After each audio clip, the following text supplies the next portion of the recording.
I was genuinely annoyed when cycling season started this year. Not because cycling felt hard. Well, cycling always feels hard in the beginning. What annoyed me was that I thought I had already done the work. So, this winter looked very different from previous winters. I spent time training jiu-jitsu, I lifted weight consistently, exercised for months, and for once, I wasn't trying to rebuild fitness from scratch after a sedentary season. So, when I got back on the bike, I expected to collect some of the reward.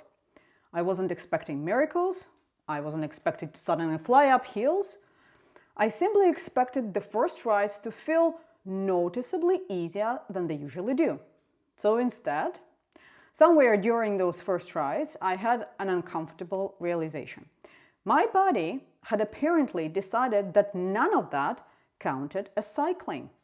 The position still felt unfamiliar, my neck complained, hands complained, feet complained. The rhythm wasn't there, the patience wasn't there, even the peculiar mental state that cycling requires, the willingness to stay with the same movement hour after hour, needed rebuilding. I remember thinking, what exactly have I been training for all winter? Or more precisely, why do I feel like a beginner again when I know I am fit? The frustrating answer was that I had been training, just not for this. My body had become better at jiu-jitsu and lifting, better at gripping, bracing, pushing, pulling, getting up from the floor and being thrown back onto it. Those hours were not wasted, they built capacity. They simply didn't buy me a cycling season in advance. Every meaningful challenge eventually asks for its own admission fee. The more I thought about it, the more I realized I ran into the same lesson before. Long-distance walking works exactly the same way. You can prepare intelligently. You can build strength, you can improve your fitness, you can arrive far more capable than you would otherwise be. Then you start walking. 20, 25, 30 kilometers a day, and your feet calmly inform you that they have their own educational requirements. The shoulders need time under backpack, the hips need repetition, the mind needs those long hours where nothing exciting is happening and the only task is to keep moving forward. There are some things the body learns only through the direct exposure.